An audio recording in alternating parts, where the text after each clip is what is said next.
அந்த pre pregnancy அந்த ஏரியாவில் எப்படி என்னுடைய லைஃப் ஸ்டைல் இருந்தால் எனக்கு குழந்தை பிறக்கிறதுல சிக்கல் இருக்காது, எனக்கும் சரி என்னுடைய மனைவிக்கும் சரி.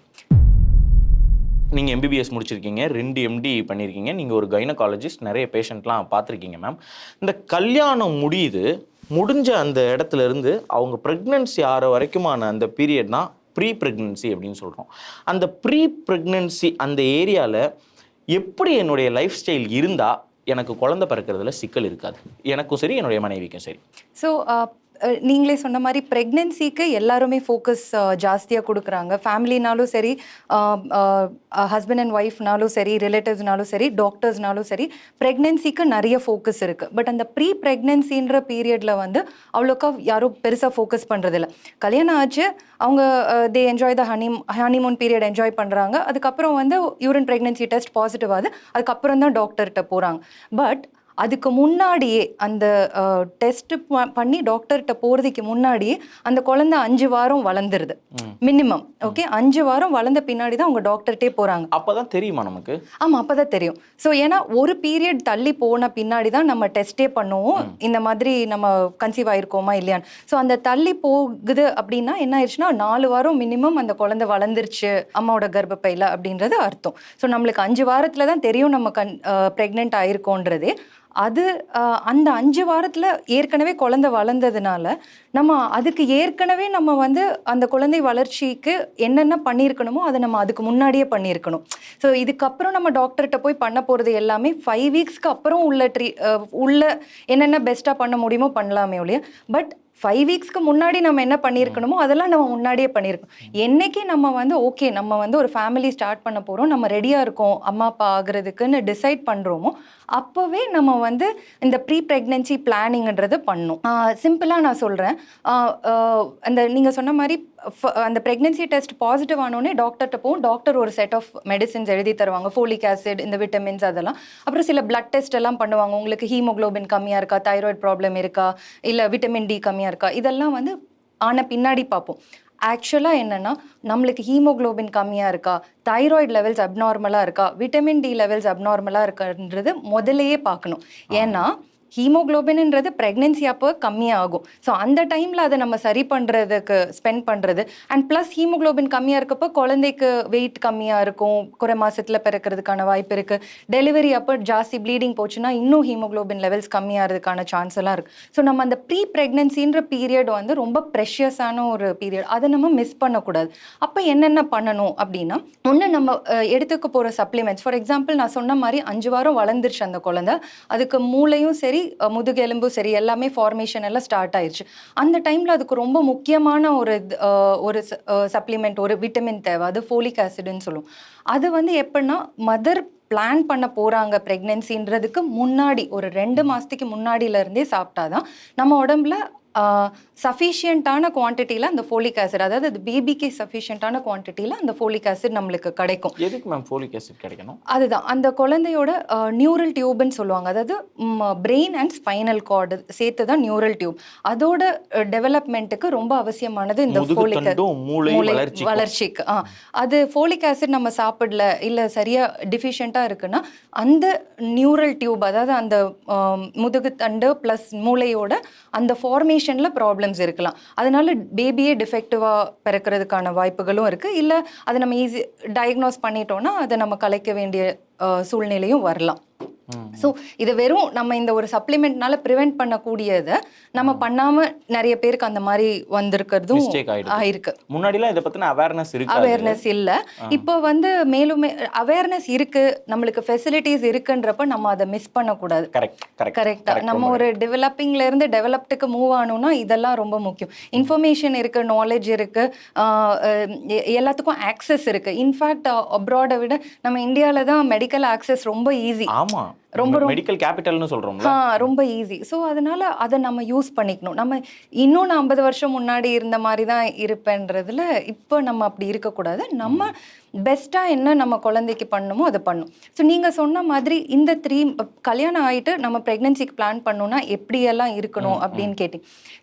இப்போ ஒரு பேபி ஃபார்ம் ஆகணும்னா என்ன வேணும்? 2 விஷயம் என்னென்ன வேணும்? ஸ்பெர்ம் வேணும், ஒரு எக் வேணும். ஸ்பெர்ம் வேணும், எக் வேணும். ஸோ இந்த ஸ்பெர்மோட ஹெல்த் பெஸ்ட்டாக இருந்து எக்கோட ஹெல்த் பெஸ்ட்டாக இருந்ததுன்னா automatically baby will also be the formation of the baby, and the baby will also have a higher chance of being healthy. அதாவது good sperm health, good egg health translates to good baby health.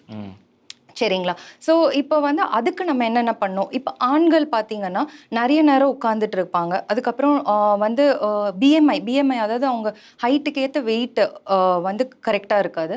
Plus நிறைய பேர் இந்த smoking கிட்டத்தட்ட 5 to 10 cigarettes, எனக்கு தெரில எவ்வளோ யூஸ்வலாக, but smoking அதிகமாக பண்ணுவாங்க. தெரியாது.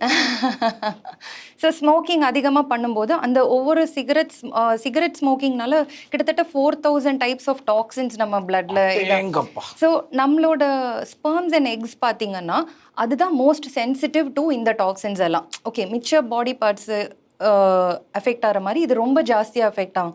ஸோ ஸ்பெர்மோட மொட்டிலிட்டி, ஸ்பெர்மோட அந்த ஷேப்புன்னு சொல்லுவாங்களே, ஷேப்பு, அந்த ஸ்பெர்மோட நம்பர்ஸ் எல்லாமே கம்மியாகிறதுக்கு வாய்ப்பு இருக்குது சிகரெட் ஸ்மோக்கிங்னால. ப்ளஸ் அவங்க பர்ஃபார்மன்ஸ், இந்த இன்டர்கோர்ஸில் வந்து பர்ஃபார்மன்ஸ், இது எல்லாமே வந்து பாதிக்கப்படும் ஸ்மோக்கிங்னால. ஸோ நம்ம என்ன சொல்லுவோம்னா, ப்ரெக்னென்சிக்கு ப்ரிப்பேர் ஆகிறது லேடிஸ் மட்டும் இல்லை, ஜென்ஸும் அப்பாவும் சேர்ந்து ப்ரிப்பேர் ஆகணும். அவங்க வந்து ஸ்மோக்கிங், ஆல்கோஹால் எல்லாம் ஸ்மோக்கிங் கம்ப்ளீட்டாக ஸ்டாப் பண்ணணும், ஆல்கோஹாலை கண்டிப்பாக லிமிட் பண்ணணும். இதை தவிர்த்து என்ன பண்ணணும்னா, இந்த விமென்க்கும் smoking, so women smoking is also increasing, எஸ்பெஷலாக பார்த்தீங்கன்னா சிட்டிஸ்லலாம் வந்து இன்க்ரீஸ் ஆகுது. ஸோ அவங்களுமே வந்து அந்த எக் ஹெல்த் வந்து ரொம்ப ரொம்ப எஃபெக்ட் ஆகும் இந்த ஸ்மோக்கிங்னால. ஸோ அவங்களுமே வந்து ஸ்மோக்கிங் குவிட் பண்ணும்.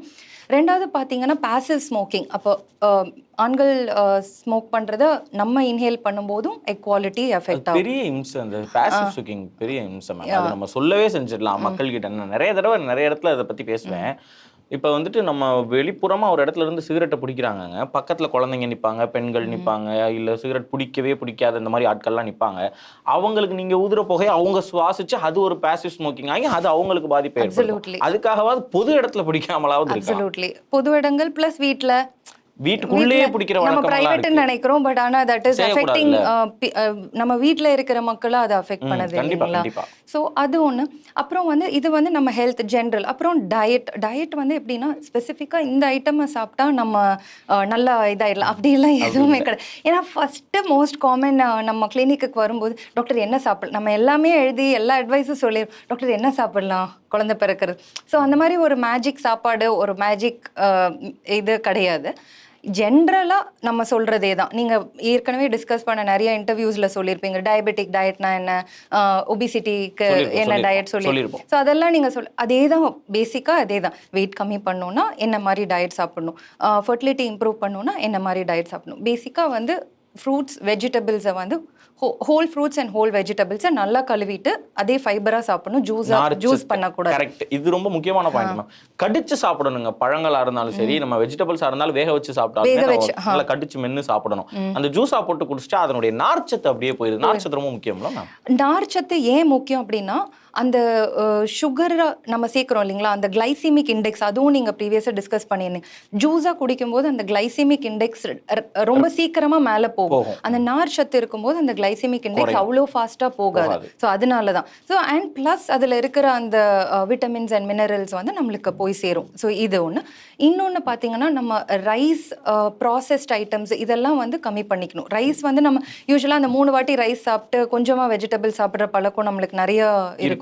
அது நம்ம என்ன பண்ணோம்னா, ரைஸை வெஜிடபிள் சைஸ்க்கு வச்சுட்டு வெஜிடபிளை ரைஸ் சைஸ்க்கு ப்ரொபோர்ஷன்ல சாப்பிடணும். ப்ரோட்டீன்ஸை இம்ப்ரூவ் பண்ணிக்கணும். ஸோ பேசிக்ஸ் இதுதான். நம்ம என்ன பண்றோம்னா, எப்பவுமே பேசிக்ஸை மறந்துட்டு காம்ப்ளெக்ஸாக இருக்கிறது தான் நல்லது, ட்ரீட்மெண்ட்னு போயிடுறோம். காம்ப்ளெக்ஸாக இருக்கிறது தான், அதில் தான் ஏதோ சயின்ஸ் இருக்கா அப்படின்னு நம்ம நினைக்கிறோம். பட் அது கிடையாது. நம்ம பேசிக்ஸை ஃபாலோ பண்ணோம்னாலே நேச்சுரலாக நடக்க வேண்டியது நேச்சுரலாக நடக்கும். ஸோ டயட் ஒன்றுங்க. ஸ்ட்ரெஸ்ஸை வந்து நீங்கள் இனிமேல் ஸ்ட்ரெஸ்ஸே ஆகாதீங்க அப்படின்னு நான் உங்களுக்கு சொல்கிறது ரொம்ப ஈஸி. அது வந்து ஸ்ட்ரெஸ்ஸை இல்லாமல் யாராலையுமே இருக்க முடியாது.